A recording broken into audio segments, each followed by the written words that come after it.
Hey friends, welcome back to my channel. Thank you for being here today. For those who are seeing me for the first time, my name is Nomhlanga. I'm an immigrant nurse living and working in Germany. On this platform, I share everything about nursing, traveling, food, and just the general life of an immigrant in Germany. If these are things that interest you, please consider subscribing, leave a comment, share my videos with your friends and family because it goes a long way. And by the way, we on the road to 5,000 subscribers, and as promised, if we reach this milestone, I'm doing a cash giveaway. Money coming your way. It doesn't matter where you live, distance is not a barrier.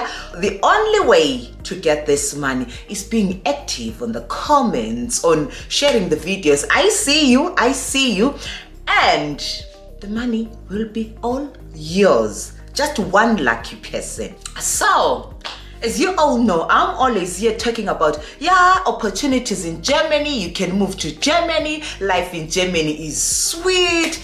All the good stuff. But today, what I've realized I've never shared with you the actual cost of moving to Germany.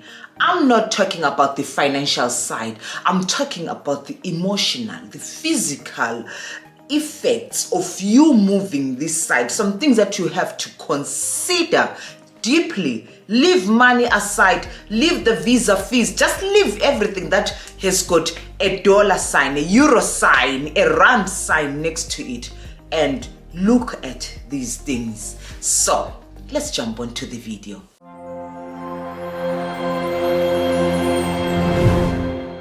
Number one, distance. For most immigrants who live in Germany, distance plays a very big role. You wake up now, you have to leave your home where you have stayed for 25 years. You have to relocate to 20,000 kilometers away, 15,000 kilometers away, and you find yourself in this country. A lot of things change. You no longer have that strong connection with your family. Yes, there are phones and all that stuff, but you miss the birthdays, the anniversaries, you miss the funerals. Your friend, your cousin is ill in hospital. You can't even go and visit them. You can't even offer that physical support. So it changes a lot of things. For some people, it gets so unfortunate that the moment you bought that plane, now the love of family becomes a transaction, a financial transaction. If you say you do not have money, you are no longer their friend. There are some family members and friends who only remember you when they need money, when you now have to solve their problems. But other than that, you are no one. You are just their their ATM, their financial provider, the money spender. The relationships are now all based on money. You can't have a genuine relationship with people. Number two, the diaspora pressure. Oh, I've arrived. They have to see me. I have to prove a point. For some people, diaspora isn't the best solution. When you come here, you think, oh, okay, now because I'm in Germany, I have to prove that now I drive a nice car. You fall into debt. Or I have to build the mansion at home. You take credit, you fail to pay, you're blacklisted, things move down south. You now want to impress people. You commit to things that you can't afford. You promise, oh, don't worry, I'll pay for your daughter's school fees. Let them choose a course, I'll pay for it. You tell that one that, don't worry, this I'll do it for you. And all these things are costing you. You yourself can't afford your own life, but because of this pressure that you are in the diaspora, you have to prove to them. Now you even get credit cards for clothing because you want to show people that now I dress better. I dress the big labels. You take there is this one which is now famous, Glana, where you take something and you pay back later. You are flying on holidays. We see you. Hey, today you are in Dubai, tomorrow Maldives, and so on. All on Glana, you are paying back just to prove to people that, in the diaspora, we can travel easily. But who are you impressing? Why are you putting so much pressure on yourself? This happens to a lot of immigrants. Don't fall for this trap. Number 3, you think coming to the diaspora is taking 10 steps ahead. Well, for some people, you'll be taking 20 steps backwards. To people who, for example, when you were working at home, you were a manager of that big company, you were doing very well, you had acquired all those senior positions, then your spouse got a visa. I'll put an example, a nurse. You now have to move to Germany, both because your wife is a nurse, you come through the family reunion visa, and then when you get here, unfortunately, you can't be a bank manager just tomorrow. Now, you have to go to the bottom, start at the bottom, because you want to provide for your family. You want to earn a living. You find yourself cleaning toilets, cleaning trains, you're waitering tables in order for you to put that food on the table. So this is something which I've seen, especially men. Men always go through this challenge. You've got a community here of Africans where a lot of them say, like, the men even think of going back. We know of a certain lady, the husband said he would rather go back because he could still get his job back in their country, and he went back. He said he lives far much better over there, where he's earning an equivalent of 1,000 euros. Instead here, even though he'll be earning the 2,000, but status and all that, it has brought him back down. He couldn't cope at all. You could see that the man was under depression. It wasn't his place. So this is something to really think about before you move here. Number 4, time to stabilize. Germany is a slow country. Yes, it's in the first world, but it's not as fast as people might compare it to countries like America, Japan, and so on. It's a bit slow here. You spend a lot of time trying to understand the rules. How do you sort the bins? You just can't throw this paper inside this bin and out of that bin. The bureaucracy, the paperwork in this country itself, you now have to understand this paragraph, rest, blah, blah, blah. It's just a lot.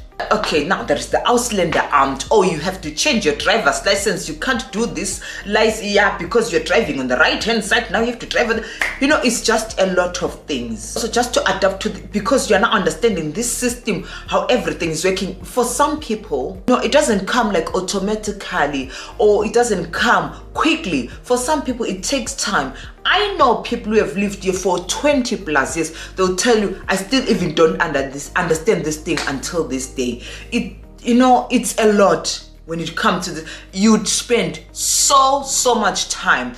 The rules and regulations of this country ain't so quick and easy. 5, loneliness. Most of us, we come from those vibrant communities. It's lovely and so on.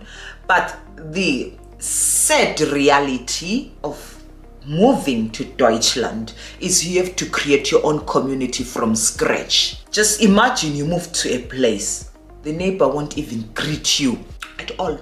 No one doesn't greet you. We are used to saying, like, maybe in the morning we wake up, women are sweeping outside, hey, the kids go together to school and so on. Unfortunately, it's not like that here. For you to have your own settle, you create it your own way. Now that you are planning to relocate to Germany or any other diaspora country, also do not forget to plan for what if something happens like death. Have you covered yourself and your loved ones? Diaspora insurance is there to help you plan a life cover. Just as little as 5 euros a month, you can cover your loved ones up to 30,000 euros per death. For more information about the diaspora life insurance, just click this barcode on the screen or the link in my description box, and an expert is going to get in touch with you as soon as possible.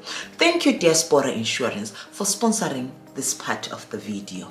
Number 6, identity struggles. We all come from different cultures. We come from different religions and so on.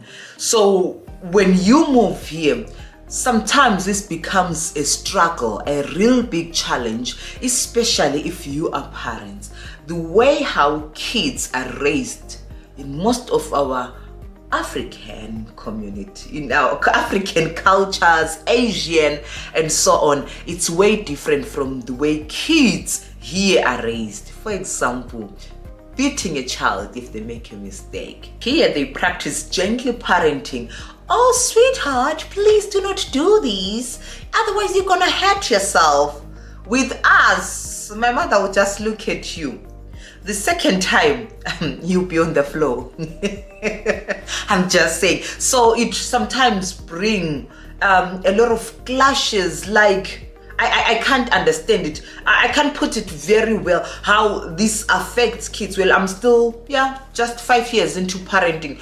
So you just notice that it's so different. It's a bit of a challenge where you can't even shout at your own child, or you can't discipline them, the way how you grew up being disciplined. Number 7, accommodation.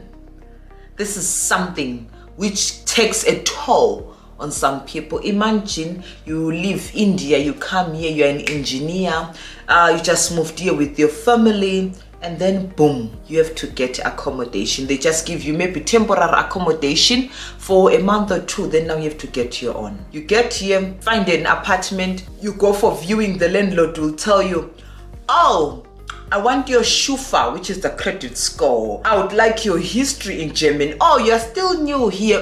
This could be a challenge because we don't know how you pay. We want your police clearance. It's a lot. I will say, okay, we want a permanent work contract. Maybe your company just gave you 1 year contract.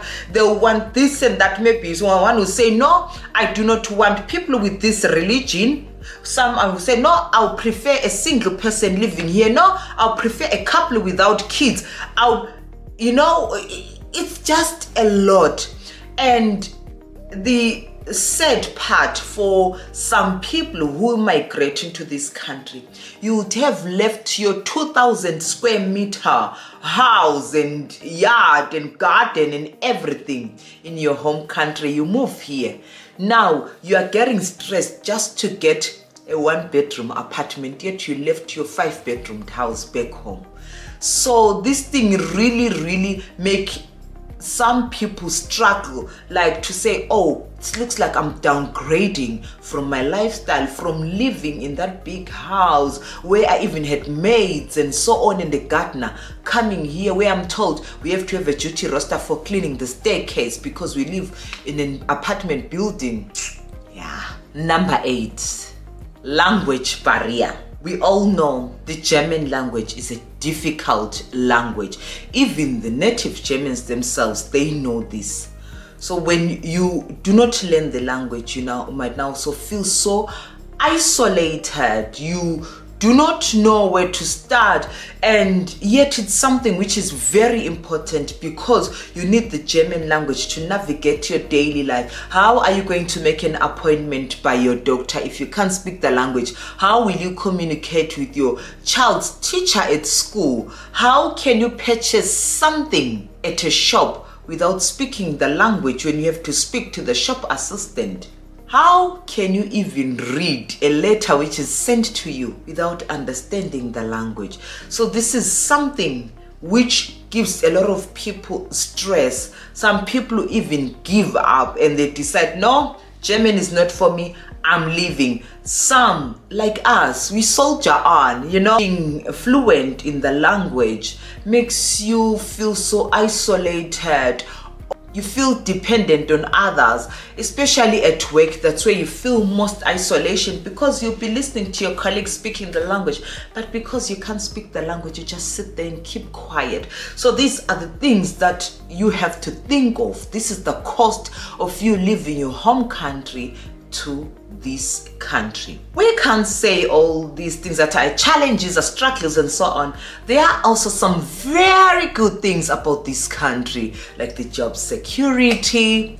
There is peace. You're not afraid of these gunshots and all these things that don't happen here like you hear from other countries. It's good education for your kids, and you look at the healthcare system, you get your medication at the hospital if you happen to be admitted, and so on and so forth. Still consider moving to Germany after I've shared these things with you? Let me know in the comments below. What can you add or what can you subtract from this list? What has been your experience moving to any other country which is not Germany, or even Germany itself? Please share your experiences so we all learn from each other. Otherwise, I'll see you on my next video. Bye.